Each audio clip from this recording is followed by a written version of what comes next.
Yo, Power. Yeah, what's up? What is the difference between an Xbox 360 and a Nintendo 64? Oh God. 296. Get it? 64, 360. You know. Different.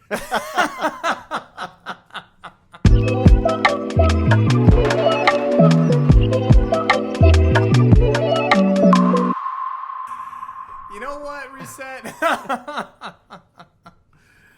It's a math joke, man. It's math because I didn't pass obviously my calculus. Okay. there's an overlap. It's people who play video games. Here I am thinking we're gonna be having some Wii, Switch, some type of Nintendo style joke, and you doing some math. Look, I was trying to hit the Wii joke, but it just wasn't landing. It wasn't getting in there. Man, unbelievable. Everybody, welcome back. It's another lovely day, another lovely episode of Power and Reset. Power and Reset. Where we power up and we reset on a daily basis. What are we talking about today? Man, What's the topic? if you hadn't guessed, I mean, I guess you got a 50-50 chance based on the joke. Right. But we taking it back to a classic console, the Nintendo 64. Ooh. We're talking about it because it's back in the news lately for a reason we'll get to. Yes. And we thought that now was the time to take a dive down memory lane, talk about a console that was, I mean, it was right there when we were kids, like literally kids. I mean, we're both 90s kids, so this was one of the first consoles that we probably owned. Most people our age probably owned. This was one of the first consoles I ever owned for sure. And I remember the day it came home. It came home.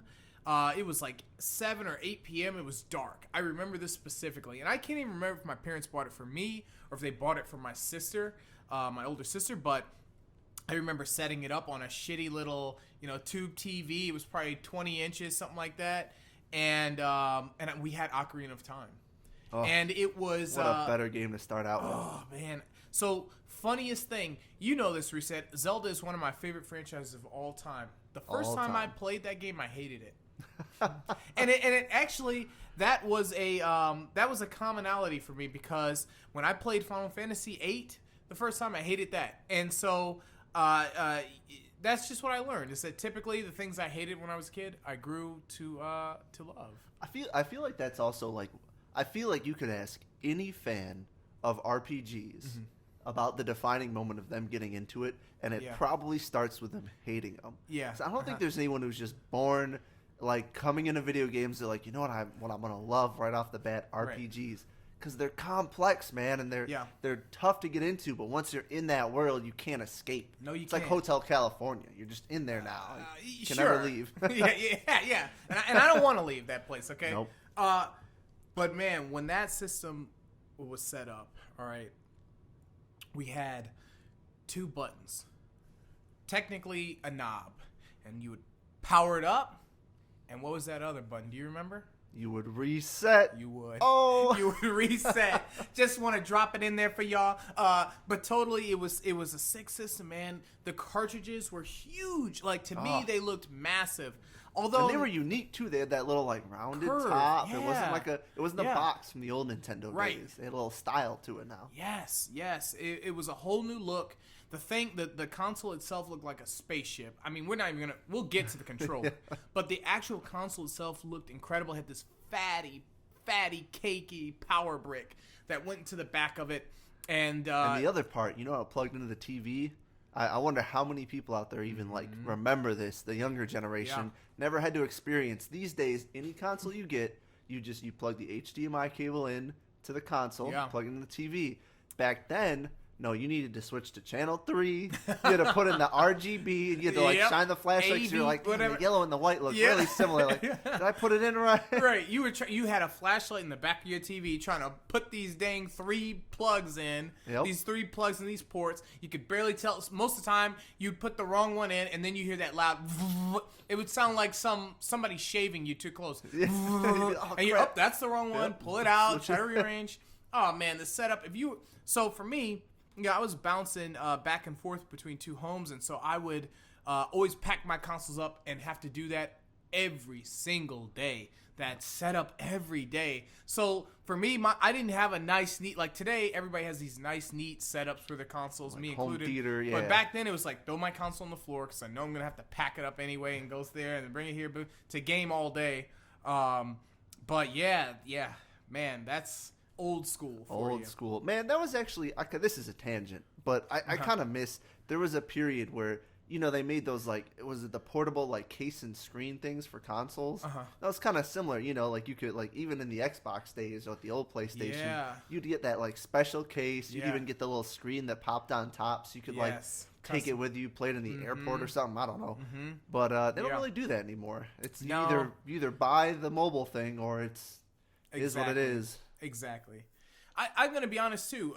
Thinking back to this actual console, I feel like, and you might disagree, but I feel like, was this the first one where you could have a custom color, like for your console, like a custom look? Because like PlayStation, I swear, like the Nintendo, the Super Nintendo, all gray, right? That's what I remember, gray and purple. I can't think of a comparison. The only thing I can think of is like Nintendo's port, like the Game Boy. Oh yes, yeah. So I mean, like, I guess I'm talking home console, like, but not even portable. Yeah, like, because in this one, it came out in that black, that beautiful purple, like, I think it was a see-through green a little bit later. There's like an orange one, the green one. Which one did you have? I had the standard black at the first. That's the first one I ever owned. And then eventually I got a purple one, and then I got another black one. Nice. Actually, no, I'm sorry. That's a lie. I got another purple one, sold it, and I kept my original black one. So the one I own to this day is my original N64 from 96, nice. Which is wild. Or 97. I don't remember if it came out in America in 96. Or Japan in 96. I can't. It was America in 96. It was, okay, cool. It was both. It came out in Japan. Oh, no way. Wow. Summer, I think. I think it was like May or something in Japan. Excellent. And then it came out that same year, I believe, but in September. So the funniest thing I remember with that console was there's like a little flap on the front. And you could like unclip it or open it up, and there was like a little memory. I guess it was a memory card, technically. And or RAM. I think it was actually RAM. That's what was weird, is because, I mean, you know, so you had Sony with the PlayStation. Yes. And that was like the memory card slot was in the console. On the N64, the memory card slot was in the controller. Yeah. But then there was another thing on the console that you could put like an expansion pack into. Yes. And I think that was like extra RAM. Yeah. And so when I first got the console, I was like, what the hell is this? And I opened it up, pulled it out, put it back in. I was like, I don't know what this is.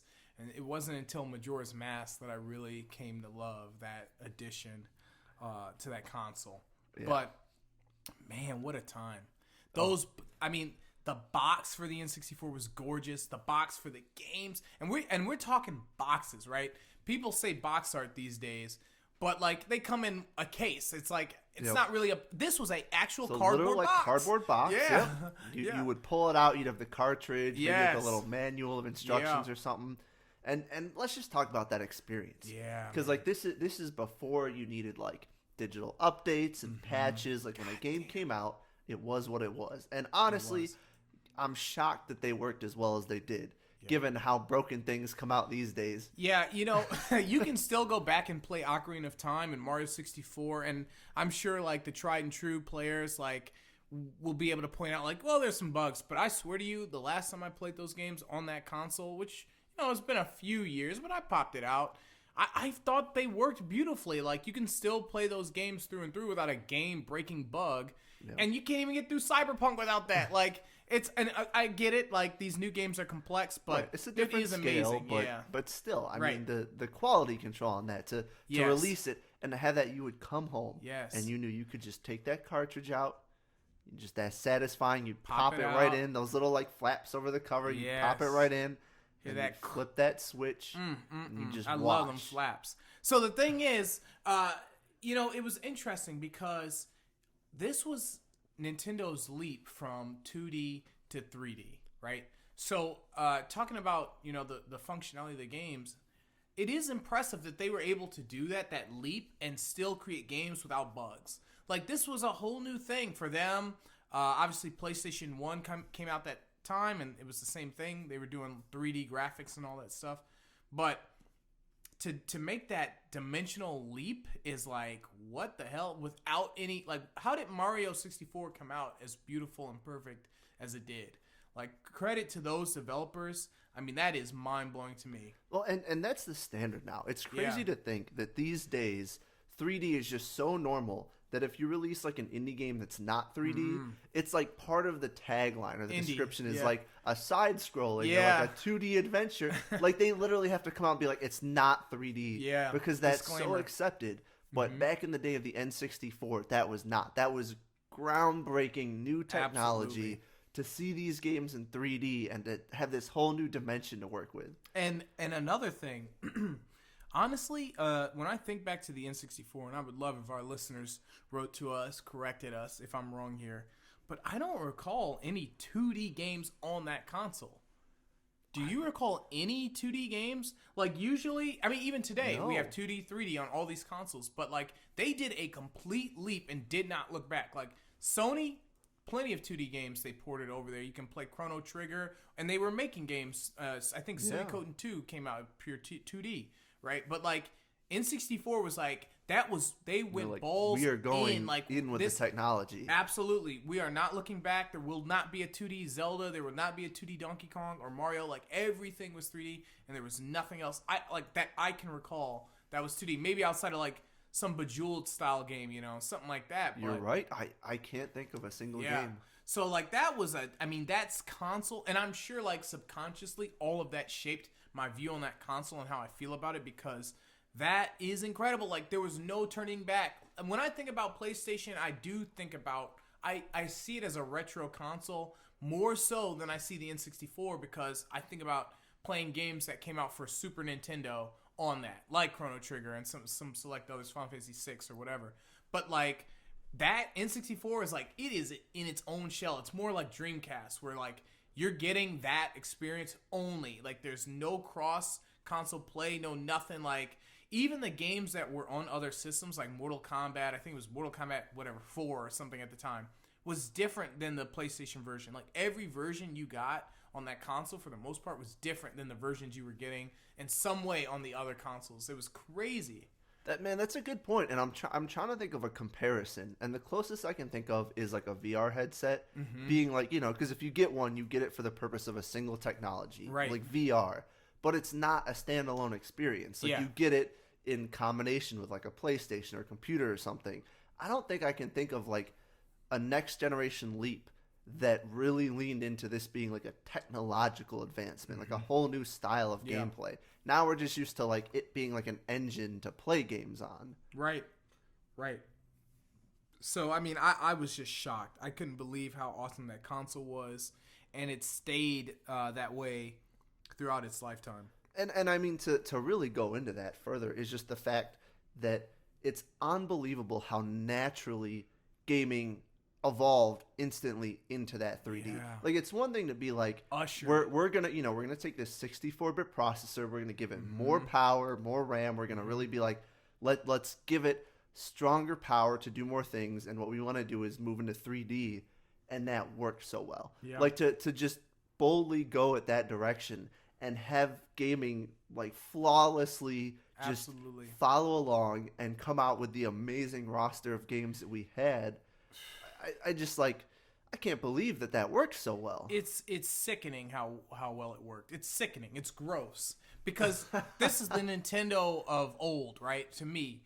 These guys came out... So, just to compare it, these guys came out with the N64. They released these timeless classics such as Mario 64, Donkey Kong 64, Zelda Ocarina of Time, Majora's Mask, Star Fox, go on and on and on and on and on. Like, these are games that had franchises on Super Nintendo, but were just propelled to the next level on this console and never looked back. Now, I say timeless classics because obviously you can still go back and play those games now and have a great deal of fun.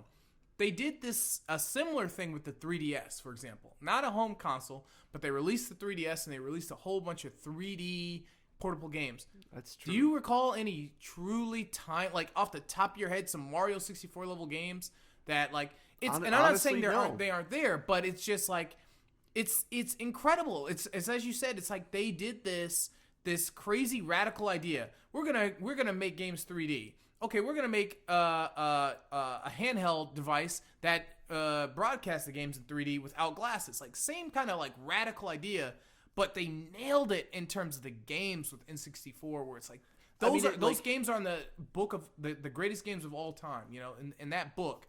I mean, setting off genres that are still going today, like you Yes. said, like Mario. All the Mario games since have really like leaned off of the success of Mario 64. Even Odyssey, like one of the later levels is like an homage to the worlds of 64. You look Sunshine, at all of them. I mean, like name a genre, and it catapulted so well into 3D. I mean, we're talking shooters, GoldenEye, Perfect Dark, racing games, F-Zero, MotoGP, all these different like fighting games, even pretty much any genre you can name worked. Like was more fun, and there was more you could do with it in 3D. Yes, and actually, as you listed those great games, it got my brain just going down memory lane, and I realized there was technically a 2D game, but even that game, they decided they're gonna take 2D to the next level, and again, it's like 2D, 3D, but Paper Mario. Oh, Paper Mario was kind of like a 2D side-scrolling game with 3D drops and but backgrounds. that was like the gimmick of it. It was because it was like it was 2D in a 3D world. It was almost like meta in how it was playing with this new technology. And even that game to this day is a masterpiece. I mean, I'm talking about like I know maybe out of the prior episodes, folks might think I have something against Nintendo because of how I feel about the Breath of the Wild, which I enjoyed, but if they've seen those episodes, they know I didn't love. And other games, but I truly like this day of Nintendo, the N64 days, they could do no wrong. I mean, there was nothing on that console that I thought was a bad game, and most of those games I thought were mind-blowing. Whether they be counted now or at that time due to the graphics and gameplay, like even to this day, like when I played through Paper Mario 1, it is one of the best like RPGs that I can possibly play through. For myself, because it's the story, the gameplay was challenging, the world and music and art design, everything, it was perfect. And so like it really it's a fun episode today because it's such a good. This is what I loved. This is when I loved Nintendo like to the max. This through the GameCube, and so I mean, it's incredible, such a good walk down because like not only like when I think of gaming, and there were so many amazing single player games that like Zelda that were just so much fun, like Paper Mario to run through on the 64, but it was equally as powerful when it came to that multiplayer experience. And the best part about it is it was solely in person. Because like this was before gaming really hit the internet, and before we have all these consoles where I mean even like so many games the multiplayer is purely online now, but back in the day it was purely in person. You had 4 controller slots, you would invite your friends over, and so many of these games had some of the most amazing multiplayer experiences with some crazy stories behind them. I mean, take GoldenEye. The multiplayer experience was a kind of like a half-assed tacked on thing, but you wouldn't think it because it is like what everyone thinks of when they think of that game. When you said GoldenEye to your friends, people knew, okay, Reset's place, 4 p.m. after school, bring your controller. It's like that was it. That was how we hung out. Like we popped our controllers in, we chatted about the day while blowing each other up with RPGs. Which brings me to like another point about this console and another reason why I loved Nintendo at this time was that we had games like GoldenEye, we had Perfect Dark, and we had Shadowgate 64. These games that tackled dark, gruesome material and violent material, whereas like today you don't get that from Nintendo very often. They just dropped Metroid Dread, which I would say is probably the darkest Nintendo game, one of them that's made by Nintendo. So there are other games that third party companies, other companies are making for that console, not counting that like Doom and all that stuff, sure, but I mean Nintendo actually making their own things. I feel like at that time, they just, I don't know, it just felt different. I felt that console could be picked up by anybody at any age, whereas today I feel like most of their marketing and everything caters towards a younger audience. But it felt so good. Like GoldenEye was not a game that, looking back, that you and I probably should have been playing because we were just shooting each other up. But man, was it fun. Like, was it, like, it shaped us into who we are today as gamers, and it was just so much, like, there was so much fun to be had playing as all these characters from a movie franchise that we'd probably never seen at that point. Yep. And same with Perfect Dark. Like, Perfect Dark's another game where you're just shooting each other up, but it had these awesome, innovative ideas when you're playing this like, she was like a super dark agent spy, and they had these rocket launchers. I think that was the first game where they had a rocket launcher that you could control the missile. So part of the fun would be you shoot the missile and control it and try to guide it to, like, wherever your friends were hiding. Like, it was a crazy time. It was a lot of fun playing those games together. And I would say the majority of those games were multiplayer back in the N64. I think so. A lot of them, I mean, really exclusively, or not exclusively, but were really based around that multiplayer. Yeah. Like, if you got this game, you're getting your money's out of it because you're going to bring all your friends over day after day. And the best part is, like, there were so many timeless classics. Oh, man. Nobody that I knew had them all. I mean, even like the rich friends we knew, who like had games on games, you'd be like, oh, you've got this one, and wow, I've never played this. And then you go to another friend's house and be like, wait, what is this? You have Star Fox or you have F-Zero? You'd learn a whole new game. Yeah. That was just as fun. You'd waste hours playing it. Man, I had so many games. You're right. Nobody had them all. I was trying to collect all the Mario games. I had Mario 64, but of course, multiplayer, we had Mario Party and Mario Party 2 and 3. And then we had Mario Kart 64, which, I mean, let's really Mario get into Tennis. it, right? The most iconic multiplayer N64 games of my childhood, and which is basically yours because we grew up, playing the same stuff and playing together. But I mean, we got Mario 64 was great, but multiplayer, you got Mario Kart, you got Super Smash Brothers, GoldenEye. Perfect Dark wasn't quite as popular, I would say, as GoldenEye was for us. Didn't hit as big on the multiplayer spectrum. You had Star Wars pod racing at some point. That sucker dropped. There was the Mario Tennis. Oh. And all these great multiplayer games where you could team up and play, 2 versus 2. And that's the other thing.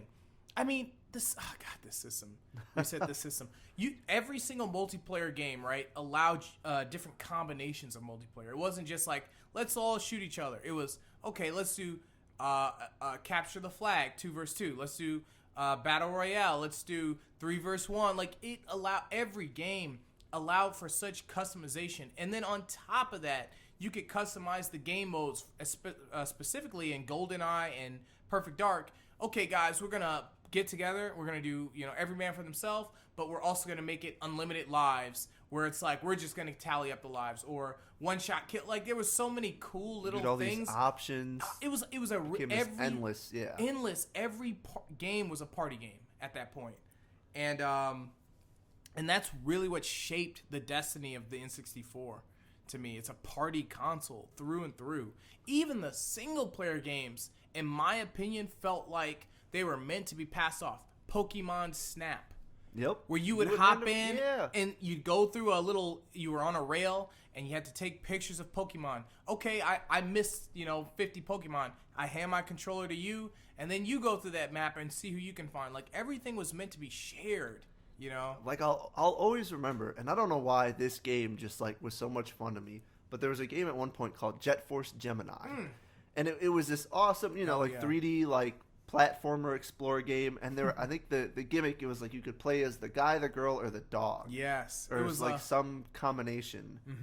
And it was just like they had their abilities, you'd be boosting around, like shooting stuff, exploring. Yeah. Single player, but with like me and my buddy would just like pass it off. Like when you die, it'd be like, all right, it's your turn now. We'd hand it back and forth. That game was single player?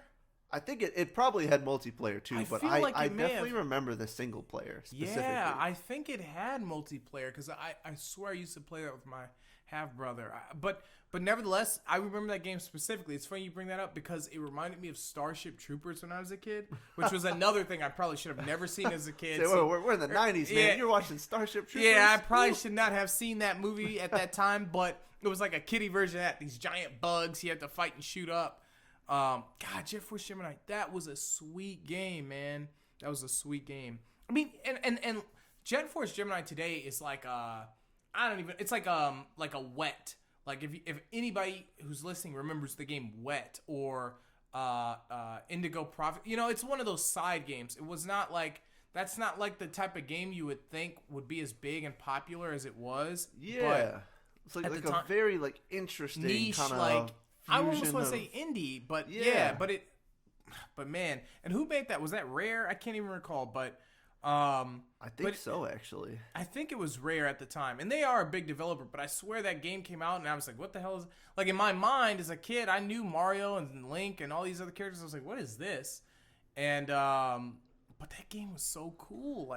That's what was great about it, is because I'd go over and I'd play GoldenEye, and then we'd pop in. I think there was like a Star Wars like Dark Squadrons or something game, and we'd all just like take turns at the levels. And then I'd go over to another friend's house, and he'd have this game, and it'd be a completely change of pace. Absolutely. I remember, one of the only games, probably the only game that I did not like on N64, I paid the most for. And this game was called Hey You Pikachu. Okay. And the game, I swear to you, not even counting inflation, I want to say I paid $60 to $80 for this game. And by I paid, obviously my parents. And it came with a microphone and another, I think a headset or some type of expansion. It came with something else. And, that whole game was basically, you are a Pokemon trainer training your Pikachu. And I was like, this is the coolest thing ever. Pokemon was booming at the time. And I was super excited, so I popped the mic out, and it's like, the first thing it says is hold the Z button to speak, and you hold the Z button, and this bubble starts to form or something. And I was like, the first thought I had was, this is so lame. I was like, why do I have to talk to a bubble? Why can't I just talk through the mic? Nevertheless, you're speaking, and you get to say, and it says say, hey Pikachu, or something like that. And so, and I swear, I have not played this game in years, so people can look this up, but you hold it in your, hey, Pikachu, what's up? And Pikachu pops out of some wood or something like that in the woods. He's popping behind a log. He's like, oh, hey. And when that happened, I was like, this is the future. Nintendo knows the way. This is Pokemon from now on. Me and my boys are going to be shouting out Thunderbolt and all that stuff. The next command they had me do, which, whatever it was, I don't recall. Pikachu, roll over. Pikachu, come here, whatever. That stupid freaking Pikachu did not listen to a word I said. Not anything else. Hey, Pikachu, can you come over here, please? This guy's looking at me. Pika? He's shaking his head. Pika? Pikachu, jump. He's crouching. Why are you doing the opposite of what I said, Pikachu? Do you hate me? And then it shook its head. I was like, what is going on, man? This thing sucks. And I remember my dad, I think it was my dad who bought this game. He spent so much money, and the first time I popped it in, I was like, and I did the hey Pikachu thing, and Pikachu actually reacted. I said, Dad, come down, you gotta check this out. And as soon as he came down, I started trying to do everything else, and it didn't work. And I always remember this. I looked over at my dad, and my dad, trying to do his best, looked at me with the most dead-eyed smile of, I just wasted $80 or whatever the hell I spent on this piece of junk that doesn't even work.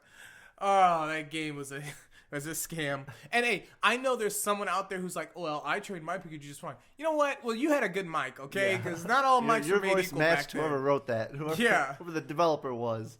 Yeah, but I mean, but even still, that concept, this is Nintendo, credit to Nintendo all the way up to today. They've always been innovative. They've always had forward sight where they, wanted to make something new. They wanted to do something next level, and I would say that was probably the most next level for that console, was we're going to make it so you can speak to your Pokemon. And I would say of all the companies, over time, to have weird peripherals, I think Nintendo takes the cake. I mean, I'm thinking back to days working at a specific video game store that shall not be named yet. Yeah. Maybe one day we'll. And all the peripherals that would just come in for trade-in, and that we had in these bags, various places throughout the store. And I'm pretty sure Nintendo, above all these other companies, had so many. I mean, even I think Mario 6 or something. This is down the line on GameCube or whatever. Also came with a microphone that you had to use for certain games. You had to like pass around and sing into it or whatever. But they've always pushed the envelope to varying degrees of success. Too far is what you want to say. They've always pushed the envelope too far.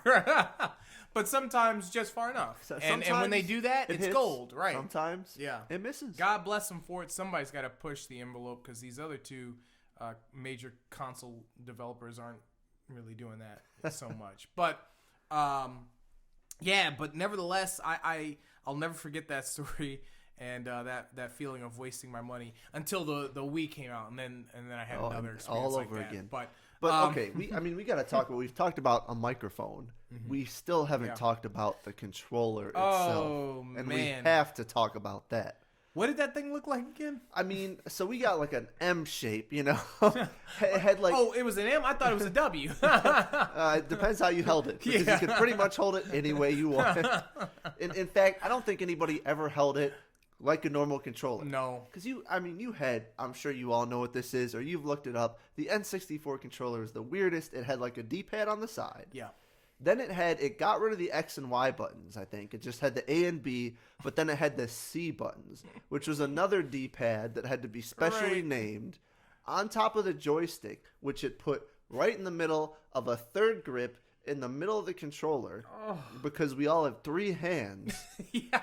But then there were bumpers on the side. So there was a left bumper and a right bumper. Except then you wouldn't be able to grip the thumbstick, which also had a Z button on the back. And some games required you to hold one bumper to aim while hitting the other bumper to shoot or do something. You know, it was a mess. It was a complete mess. At the time, as a kid, as an adolescent, it was the most amazing thing. It was so cool. Seen. It was alien. It was like, so epic. What? Look at this joystick on here. It was crack. It was cocaine. It was like, man, not only was it so cool, it came in so many varieties. Like, not just colors. It came see-through. It came with decals. It came whichever way you want it. You could customize and put stickers on it yourself. It was so epic. I'll tell you this, no one lost their controllers. Every single person had a different type of controller. Yep. They had every single color, to periwinkle blue to magenta. It was crazy. Like, every Nintendo was going nuts with these controllers. And they felt like Pokemon damn near, because like you wanted so many different types, I used to set my controllers up as a design. I would put them on a shelf and just look at those beautiful colors. All the different, you had like the gold, the gray, the see-through green, the whatever. You would just line them up. You go to a friend's house and see like a fire red color. You'd be like, oh, you got that red. That was that special edition with the... Like you could, there was like controllers. Did you import that from Japan? How did you get that color? Like that popping pink or whatever. Like, it was cool. Like, and they of course took that from Game Boy Color, because they were selling like hotcakes from all those different colors. But again, this was a Nintendo specific thing. I don't recall PlayStation doing this. Like, I think they did have other controllers, and I know they ended up releasing the analog sticks for the PlayStation 1 as well eventually. But like, not like that. Like, nope. Maybe you could get a black, maybe a white and gray controller, but definitely not like some poppin' pink on PlayStation. Way. Unless you really went out of your way. So Nintendo was kicking butt with that. It was selling that controller. Not to mention those buttons were popping too. The B button, I think, was red. Yep, the A button was green. You had all these different colors. I think like the Z button might have had a different color, or maybe I'm thinking of something else. The Z button was the trigger, right? The trigger on the middle. Yeah. But then you had like the yellow popping out on the C buttons. You had yellow, red, green, all gray. These different. Yep. Oh man, there was a start button too, and I don't remember what color that was, but you had all this life in this controller. It was such an interesting. Yeah. I mean, hell yeah. But the one thing is just, at this time, Sony was coming out with this genius dual shock, whatever you call it, two joystick design. Shock. Just this nice double controller, and it designed the system. Yeah. You had your left thumbstick, that was your movement. Your right thumbstick, that was how you looked around. Mm-hmm. And it, if you're new to consoles, it took a little while to get your head around it. Yes. But like once you've gotten into that world, it just makes so much sense. It's the way it's meant to be. Yes. But the N64 had one joystick, so you could move around and the camera did whatever the fuck it wanted based on what game you were playing. Ooh, I remember playing GoldenEye, and you have to go forward and back with with those C buttons. And I was like, what the... And this is recently. I was like, man, I cannot believe we were doing this. Like, I couldn't even do it. It was like... I finally got put back in that position where it's like whenever you talk to someone who's not a gamer and you're like, try playing, this shooter or whatever. And they're like, I'm getting sick. I'm nauseous. I can't even move. And you're like, what are you talking about? That's how I felt when I played GoldenEye. Yep. I couldn't believe. I was like, this is impossible. I can't aim. And then the other annoying thing is, because of the way that they did the C-stick, I guess, or maybe it wasn't even just because of how they designed it, but when you aim in that game, in most games today, if you aim your weapon or even just your character, maybe not even using a weapon, but you aim your character up and you let go of the stick, they remain there. It stays there. Not GoldenEye. Oh, no. GoldenEye was like, boop, that sucker bounced right back. It locked you right back in. And you know what? That brings us to the most infuriating thing that we all learned about GoldenEye. Was that one friend you had who played Odd Job? Oh my god! Because that freaking aim system. So however you aimed, the second you let go, it would lock back. Yeah. And they made one character in that game just a little shorter. So the aim was dead center on like the head of every character except Odd Job. He was always just a little shorter. He's a little odd. You had to aim down just a little bit to hit him. Yeah. And if you let go, you would snap back up, or you would aim too far, and the whole time he's just blasting at you. Man, and that's when you see, and them the kids you would find on the park the next day. Hey, they'd be like, "Hey, what's going on?" It's like, "Hey, remember when you picked Odd Job the other day?" Yeah. Because you know what, the cords on those controllers were thick. They weren't only for playing. They were for garroting as well. Yeah, it's impossible, man. The controls. But one thing I'll say is they got everything wrong with GoldenEye's controls, right?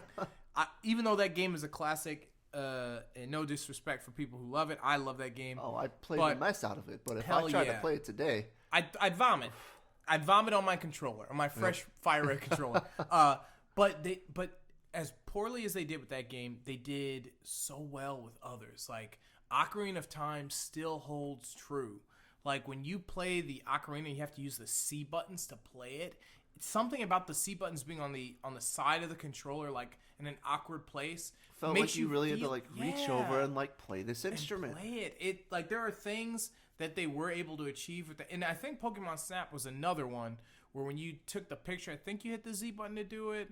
I could be misremembering, but there was something that was so nice about being in this cart as it goes through these levels and you're looking around. It felt like I had a camera. Whatever controls they mapped out for that one felt pretty good. And zooming in, trying to snap in to see some hidden Caterpie or whatever. Like there were games that Star Fox, another great one. They nailed it with that. The joystick being your flight, down is up is down. All that great stuff was so cool. A and B shooting your blast. It worked so well for so many games. And then there was Smash Bros. I mean, to the point where these days, because let's say that the GameCube is an evolution of the controller from the N64, because they kept the C buttons in the form of the C stick. Right. And to this day, there are people who refuse to play Super Smash Bros. Without a GameCube controller. Mm-hmm. And those controls were defined back in the original Smash Bros. With that N64. Yes. I mean, you had this controller for movement. You could combine it with one of these two buttons to do. Now all of a sudden you have 8 different attacks. Mm-hmm. Plus, you had the C buttons that would help you quick attack in these specific combos.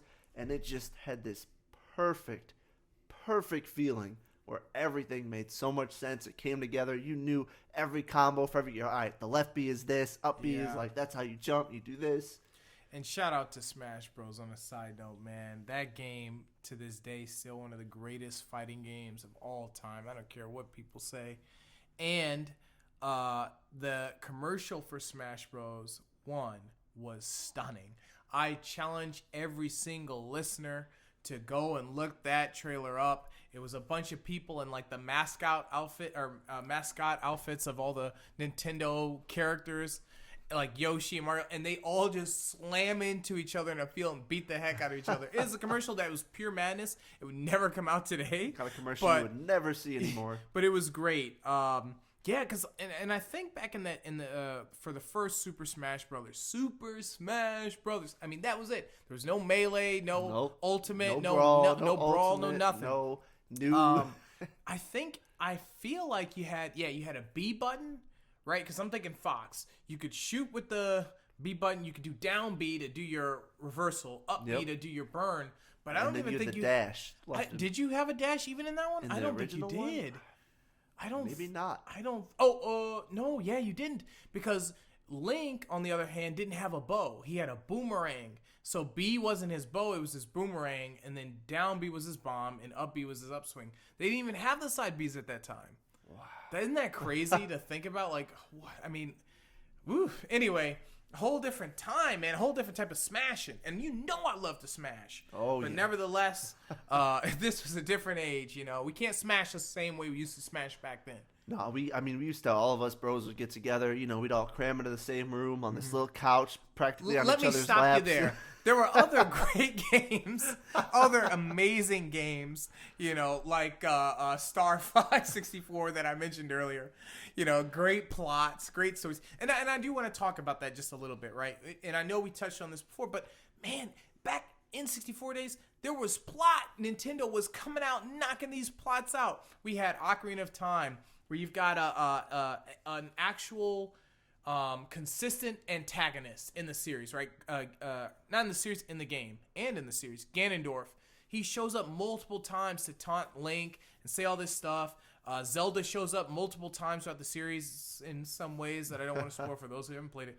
And there were other characters. Like, there was a lot of plot in that game, which, I didn't find in A Link to the Past or even some of the later Zeldas. And there was Donkey Kong had a story. Donkey Kong, was it Donkey Kong Country for that one, or Donkey Kong 64? Donkey Kong 64. I think it was Donkey Kong 64. They changed it to 64, right? Yeah. So from Donkey Kong Country 1 and 2 to 64, now you got all these characters, an semi-open world plot. Star Fox, same thing. You got cutscenes. You got all this dialogue happening all the time. Not to say that this stuff wasn't in the Super Nintendo or Nintendo versions, but it was like amplified. Like, this was like Nintendo, like, all right, now we're gonna make an entire franchise. Like, this is gonna be like, these characters have personalities now. They have villains. They have relationships, and they have like events that you get to see them take part in, instead of just like this, like F-Zero, same thing. Like, there was a lot of growth for those mascots what here. Felt like the home version of like an arcade. Because, I feel like even in, like, the NES and the SNES eras, and, like, like, even the, like, early PlayStation games, it was still very much structured around this, like, idea that, like, it was a set of levels. There was this thing you'd kind of, like, you'd have a certain amount of lives. You would play the game. Bananas. You'd die. You'd, like, start over. And it really was, when they got this power of the 3D, that, like, it felt like they were starting to create these worlds. And they were filling them up with story. With characters, with voice acting, with sounds and effects. And it really took it from, like, oh, I'm playing an arcade game, to, like, oh, I'm diving into this world. And I want to know what happens, and I want to see the story. Absolutely.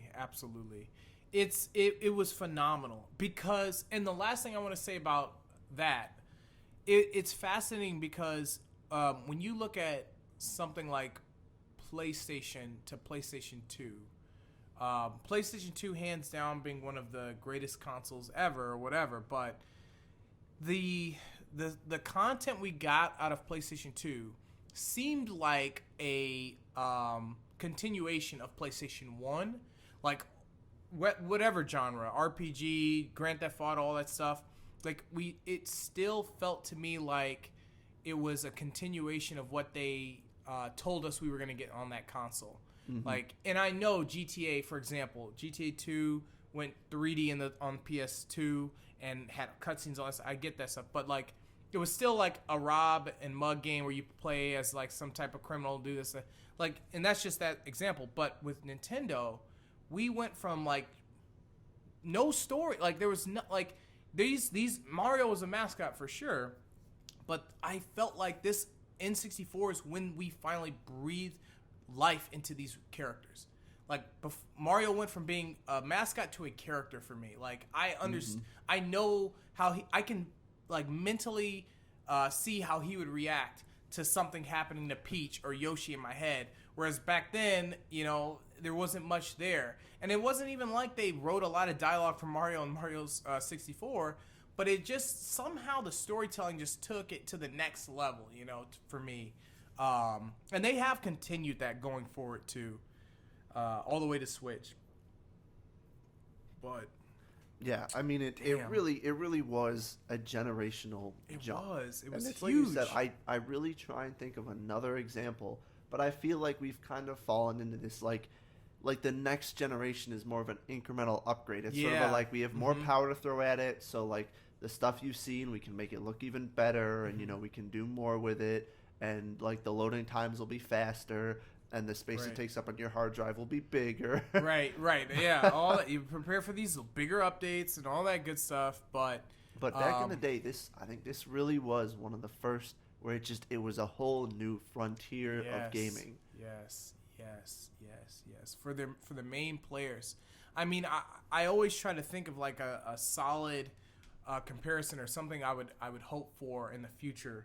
But that would be like, you know, I can't even, like, that'd be like if they took something like, if Sony took something like Uncharted and made it into, I don't know, like a whole new genre, you know, like, or added a whole new piece to it, like made it into like a rock band as well as Uncharted, you know, just something crazy and radical. And like Nintendo was doing that with so many of their franchises in my mind. Even though they're technically still platformers, the 3D aspect on top of it was just, it was so mind-blowing to me. And like I said, I want to say this was one of my first consoles because when I think about my first 3D gaming experience, it is on Nintendo. It's not on anything else. It's not on PlayStation. I swear, the first boot up, you know, see the 3D images on the screen was like, it was Zelda. I want to say I saw the shield pop up. I saw the Ocarina of Time, and I was like, what in the hell am I looking at? I was used to playing Streets of Rage and all these other 2D games. So, man, just Nintendo 64 was so sweet, man. Oh, yeah. You know? And there's a reason we wanted to talk about this. Yes. We got into N64. Yes. We've been thinking about it because of an announcement, a recent announcement. That Nintendo made, which is, so we've had the Nintendo Online, the Nintendo Switch Online. Yeah. And it's brought us some amazing games over the NES and the SNES eras. It's this cool, I think it's like $4 a month. It's a pretty fair price. $4 or $40? $4 a month. It's like, I think it's like $20 a year for Nintendo Switch Online, just the basic online that we've had. And, you know, you need it if you're going to play, like, Super Smash Bros. Online. Sure. But along with it, you get this cool back catalog of NES and SNES games. And, you know, I've played through some of the old, like, classic Mario games, you know, some, like, one of the, like, the original NHL game. I'm a big hockey fan, so I've played a bit of that. Absolutely. But they recently announced what they call the expansion pack. And what they're bringing to it for an increase. So now, if you want the expansion pack, I think we got to pay just a year, just a little more, from 20 to 50. So a little over double. Yeah, sure. But they're bringing you, believe it or not, the Animal Crossing DLC. You know, and I just want to go back and say the Nintendo of old. They were some true, you know, some true heroes, some true legends. This new Nintendo, you know, I only have so much money. That's all I'm trying to say. Nintendo, I cannot afford everything. Okay. But you get a little bit more. I guess I should mention, along with that, they're also bringing some classic Nintendo 64 games to the Nintendo Switch. It's a small list, but it includes some of the favorites like Super Mario 64. Woo! And Legend of Zelda, Ocarina of Time. Now, we are talking, except we need to talk a little bit more because the reviews are in and The reviews are mixed. specifically for Ocarina of Time, which is my second favorite Zelda of all time, it ain't good. It ain't pretty. Apparently, something to do with this transfer or whatever they did. They may have made a mistake on the graphics. I've heard it's washed out. I've heard the fog effects for a lot of that game. Anyway, I don't want to bash that offering right now. You know, I don't have it. We don't have it yet. We'll get to it, and we can do another little discussion on it. But and it's a cool way. It is cool. I mean, these it is are very some cool. of the when we think of our N64 experience. I mean, the games they're releasing. I think it's a small list. It's like 5 or 6. Yeah. But it's among the top of what we list for games we loved on the N64. Yeah. No, they're doing a great job. They're definitely going to look a little a little weird. It's not the original experience, right. But it is cool for like the younger generation, for some of like our younger friends, our listeners, our cousins, nieces, and nephews, to kind of pull them in and give them a chance to play the games we grew up on, right. That really sucked us into the world of gaming to the point that we have our own podcast about it. Yeah, and look, I think it's beautiful. I think this is the best. This is what I wanted day one on Switch, so I'm not gonna complain now. Like I do plan on getting this service. I do plan on playing some of these games. I think I'm gonna wait until a few more games drop on the list, but the games they said are coming. Majora's Mask. I think Paper Mario is coming or is already out. I don't know, but these games are great. I mean, they're hitting. This isn't some. I hate when people do this retro thing. I saw Sony do it where they drop these random like Dark Cloud like games that nobody really wanted, and we wanted these big games to get back to. Nintendo's coming out swinging. You're getting all the top N64 games that we talked about today. Whether or not the graphics are perfectly matched to the N64 or whatever, it is something else. But like, I just love that we have the option to finally play these games and share these games, like you said, with like the younger crowd, some of our family, and take them on the go as well without a 3DS or some other console. So and also the price is fair. Honestly, I know the jury's still out for most of the folks who are looking into this, but I think the price is fair. I pay $60 a year for Xbox and PlayStation, and even though I don't think the Switch has the same online offerings per se, it's still just a bargain, because you get all this. You get the SNES, NES, Sega Genesis is included, and you get this. And as they built this library out, if it's not worth it now, and they continue to produce these games like they claim they will, this is going to be a bang for your buck. It's definitely going to be fun to watch, and it's definitely in line with what I think is a very interesting new trend in the gaming world. I mean, we're at this point where there's over 20 years of amazing history. Yeah. And 20 years of just unbelievable games. So many games I've loved that I've even forgotten existed at this point. Can't even think of them all. And now we've got this like Nintendo Switch Online plus the expansion pack. Mm-hmm. We've got Xbox Game Pass. We're kind of getting into this interesting time where gaming is not just becoming what's coming out, but it's becoming what is there. Like over the course of this amazing gaming history, what can you pull from? And what are the greats that we should bring back and everyone should play?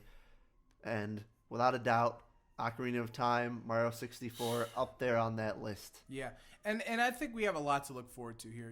With Majora's Mask coming out, I'm sure the complaints have not fallen on deaf ears with Nintendo. I know they're going to look at Majora's Mask, which basically looks identical to Ocarina of Time, and make sure that, I hope that they're going to make sure that when that drops, it looks like something the fans would accept or enjoy. And if not, then we know that they're not listening, and maybe this isn't the service for diehards. But and I'll be interested to see if they even update Ocarina of Time. If they hear these complaints, maybe they'll do an update. But it's a step in the right direction. It's something people wanted years ago when the Switch first dropped. And so I'm not going to complain now. I want these guys to keep going with it, man, and maybe drop the price by $10.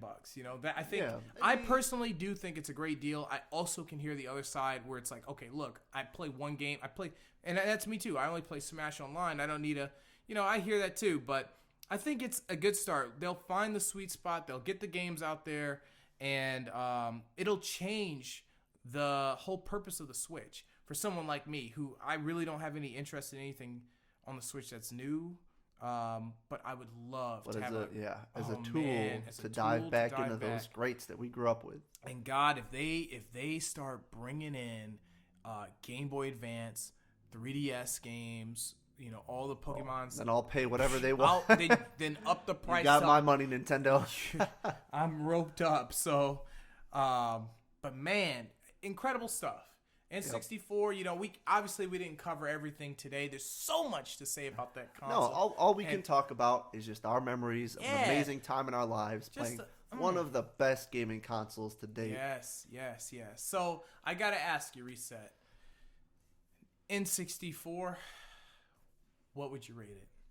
I gotta rate it 4 out of 4 controllers plugged in. Because you can only have 4 you can in only there. have 4, Yeah. but they all in there. Yeah. What about you, Power? What would you rate the N64? I'm going to have to give it 5 out of 5 flaps. Because sometimes I put that cartridge in and pull it out just a few times to see them those flaps. You know, just diddle it a little bit, have that cartridge. Sometimes I blow on the cartridge. You got to give it a little, give it a little And right air, now our listeners are happy we're at the end of the episode, but I ain't done with y'all, all right? I take that cartridge out, give it a quick blowing, and I pop it right back in there, and I'd be ready to power it on. So. And on that wonderful image, thank you so much to everyone for listening. Please write us with your thoughts, your memories, the games you love to play on the N64. Let us all know at powerandresetpodcast@gmail.com. And don't forget to follow us on Twitter and Instagram, Power and Reset, where we post some funny images, some funny little thoughts, and you can hit us back with all your favorite memories about that amazing time in the 90s. But for now, power up, and if you don't like it, reset. Keep playing, guys.